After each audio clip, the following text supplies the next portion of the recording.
हमारे तन पे निशान उभर आते हैं, नीले निशान जगह जगह, जैसे किसी ने चिकोटी काटी हो, जोर से नोच लिया हो। और ऐसे निशान कई दिनों तक बने रहते हैं, पीड़ा भी होती है। क्या ये निगेटिविटी है? हमने बहुतों से पूछा है, झाड़ फूंक भी कराई है, पूजा पाठ भी कराई है, और हम भी भगवान को बहुत मानते हैं।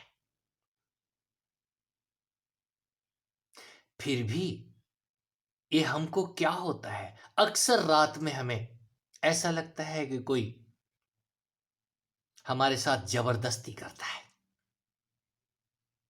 ये सवाल आपके हैं, उन बहनों के हैं जो कहने से कतराती हैं और इलाज कराने के नाम पे तांत्रिकों के पास पहुंच जाती हैं। और तांत्रिक क्या करते हैं? आप में से बहुत सारे भुक्तभोगी हैं।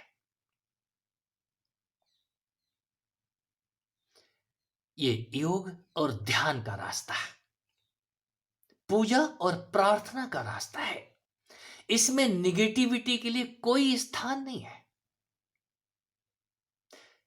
हम समझते कितना है, और जो जानता है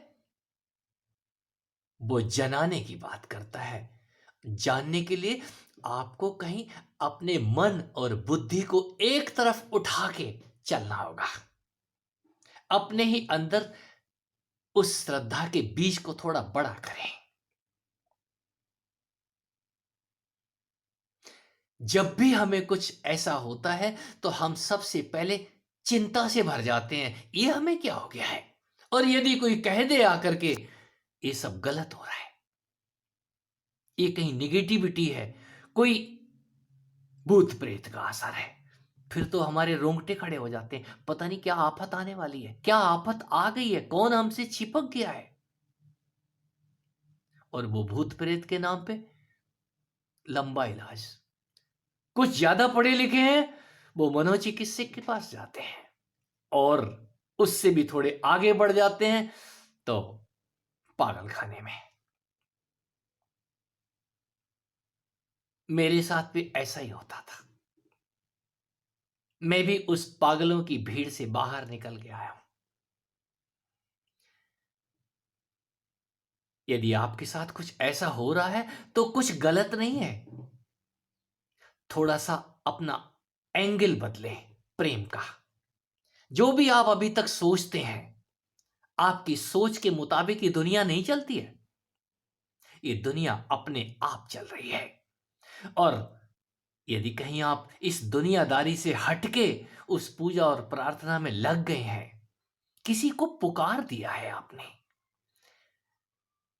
सनम तुम आ जाओ, जमाना छोड़ देंगे हम, प्रभु तुम आ जाओ, जमाना छोड़ देंगे हम, ये गाना छोड़ देंगे हम अगर तुम आ जाओ। और वो आ जाते हैं तो वो किस रूप में आते हैं?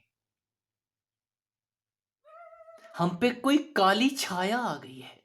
नेगेटिविटी तो काली ही होती है, वो काला ही होता है। जो आता है वो इतना काला है, अंधियारा है, हमने उसका कृष्ण नाम दिया है। यदि आप स्त्री शरीर से हैं तो वो काले ही हैं, और जब वो आते हैं तो श्याम वर्ण के निशान, काले निशान छोड़ जाते हैं। कहीं चिकोटी काट जाते हैं, कहीं चुंबन जड़ जाते हैं। ये होता है। और जो श्रद्धा से लेते हैं वो उस श्रद्धा की गंगा में डुबकियां लगाते हैं।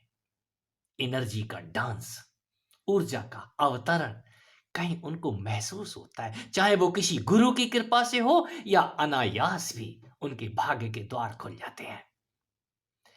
पग घुंघरू बांध मीरा नाची, और मीरा जब नाचती है तो किसी के प्रमाण की जरूरत नहीं है।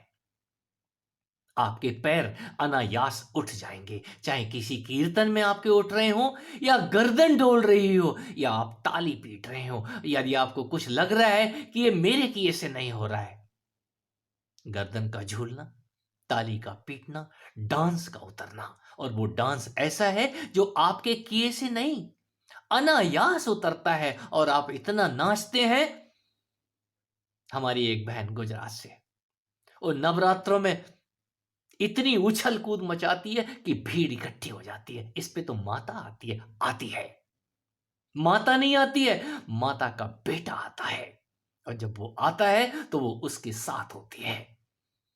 उसका गुरु उसको पकड़ता ही रहता है।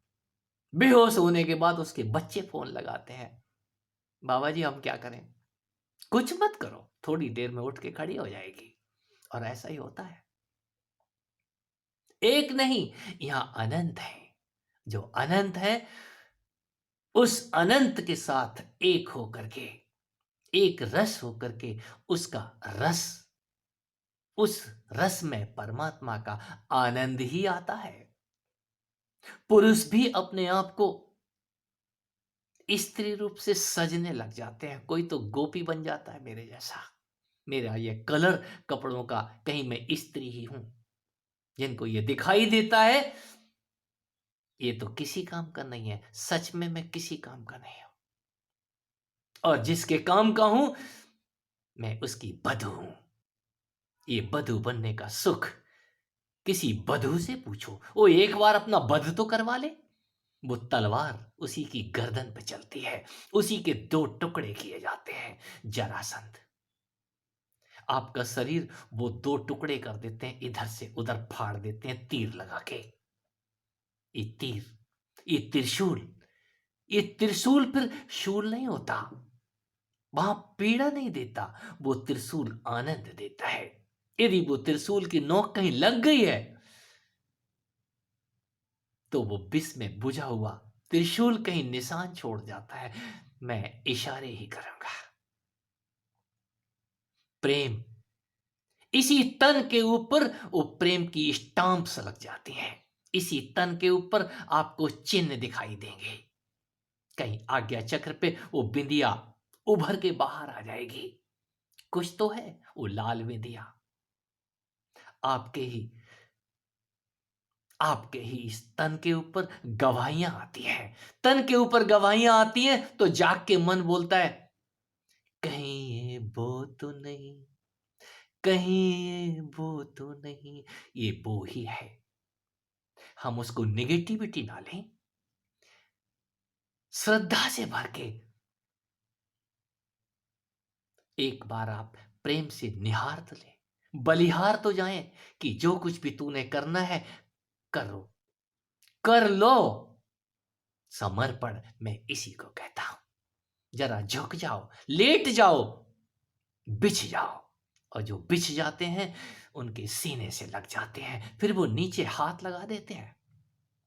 निसंदेह कहीं उन्हीं के हाथ सर्वत्र दिखाई देते हैं उनको, जो एक बार गिर जाते हैं। हमने दंडवत की प्रक्रियाएं बनाई थी।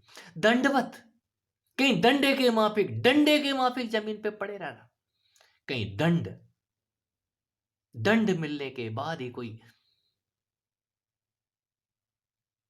उठता है, उठ जाता है। और जो तना ही खड़ा रहे, उसकी तो कटाई और छटाई होती है। जो जमीन पे गिर जाता है वो कटने से बच जाते हैं। समर्पण का विज्ञान। आप समर्पित होकर देखिए, यदि नीले निशान आ रहे हैं तो कोई आफत नहीं आ जा रही है, आने दीजिए। बहुत कुछ आता है जो नीले निशानों को, उस बुखार को, उस पीड़ा को, दर्द सह गया। वो नीले के साथ फिर वो नील वर्ण भी आता है आलिंगन करने के लिए। घबराइए नहीं, ये मार्ग अतिशय आनंद का है। और जिसको भी मिलता है, अपने गुरु को अंट संट बोलते हैं। आपने हमें झूठ बोला था, आपने हमें बहका दिया, आपने हमें धोखा दिया। गुरु कभी धोखा नहीं देता है। कोई भी संत किसी को धोखा नहीं देता है, यदि वो संत है तो। सत्य को जानने के बाद वो झूठ ही बोलेगा। चलो मित्रों, ये यात्रा आनंददायक है और वो है। ये यात्रा जो चला है वो फिर बलिहारी जाता है। बलिहारी गुरु आपकी गोविंद दियो जनाए। गोविंद, गोविंद, गोविंद कहीं बाहर नहीं, वो आपके अंदर ही मिलते हैं। और जिसको मिल जाते हैं, गुरु खड़ा नहीं रहता, आगे बढ़ जाता है किसी और की तरफ जो ये चिल्ला रहा है, मैं नौकरी छोड़ दूंगा, मैं नौकरी छोड़ दूंगी, मुझसे नहीं होती है नौकरी, वन में जाके साधु बन जाऊंगी। अरे वन में भी जाओगे तो पहले बन जाओ। और जो बन जाते हैं उनको कहीं जाने की जरूरत नहीं है, वो इसी दुनिया में बन जाते हैं। आप अपने आप में एक बार समर्पित होके पूरे बन जाइए उनके।